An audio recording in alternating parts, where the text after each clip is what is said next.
Everyone, আজকে আপনাদের সাথে শেয়ার করব নবমী স্পেশাল ব্লগ। সো সবাইকে নমস্কার, সবাই কেমন আছেন? আশা করি সবাই ভালো আছেন। সো নবমীর দিনে সকালবেলা আমরা সবাই রেডি সেডি হয়ে চলে যাচ্ছিলাম অঞ্জলি দিতে। সে যে আমরা সবাই এখন চলে যাচ্ছি অঞ্জলি দিতে। সেখানে একটু ভিডিও করে নিচ্ছিলাম ঢং করে।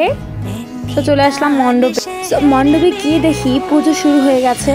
সেখানে ঢাক বাজাচ্ছিল। সেখানে সুন্দর একটা মুহূর্ত আপনাদের সাথে শেয়ার করি। সেখানে দেখলাম মুসলিম ধর্মের কিছু বাচ্চা এখানে বসে দেখছিল পূজা।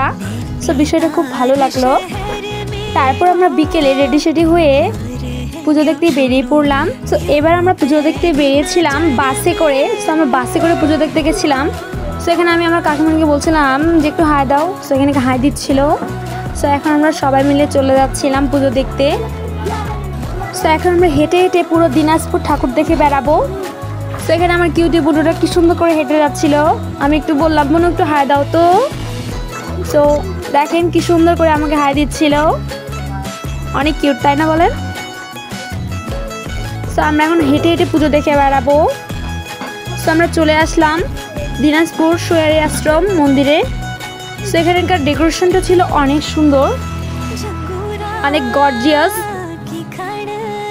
এখানে বিভিন্ন ধরনের থিম করা হয়েছিল।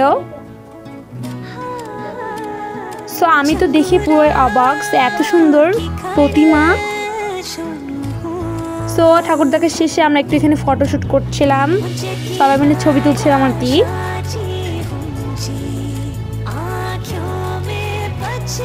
সো আমরা এখন চলে যাচ্ছি অন্য একটি মণ্ডপে। সো এই যে সোয়ারি আশ্রম থেকে বার হওয়ার একটি পথ। এই প্যান্ডেলটাও ছিল অনেক সুন্দর। আমরা চলে আসলাম অন্য একটি মণ্ডপে পূজা দেখতে।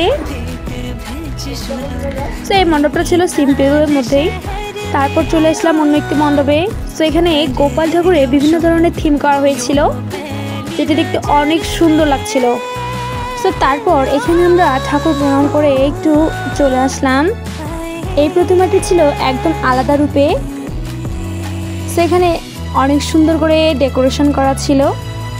সো এই যে মা দুর্গা, অনেক সুন্দর, তাই না? সো এখান থেকে আমরা এখন বেরিয়ে যাচ্ছিলাম। সো আমরা যাচ্ছিলাম অন্য একটি মণ্ডপে। সো এখানে অনেক সুন্দর করে লাইটিং করা হয়েছিল। এই প্রতিমাটি ছিল অনেক সুন্দর। সো আমরা এখন চলে আসলাম অন্য একটি মণ্ডপে।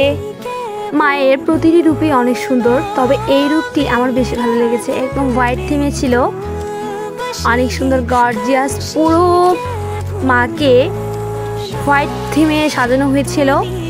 সো আমরা এখন ওখান থেকে চলে যাচ্ছিলাম অন্য একটি মণ্ডপে।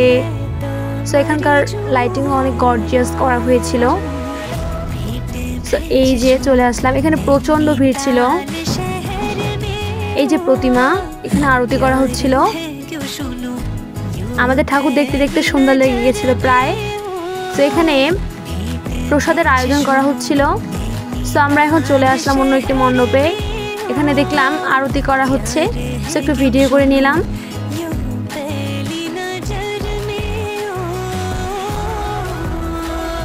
সো ঘোরাঘুরি শেষে এখন আমরা চলে আসলাম আমাদের মণ্ডপে। সো এখানে এসে বাচ্চারা একটু ডান্স করছিল। সো আজকের ভিডিও এই পর্যন্ত। এই ভিডিওটি ভালো লাগলে লাইক, কমেন্ট, শেয়ার করে দেবেন। চ্যানেলটি সাবস্ক্রাইব করে দেবেন। So bye bye.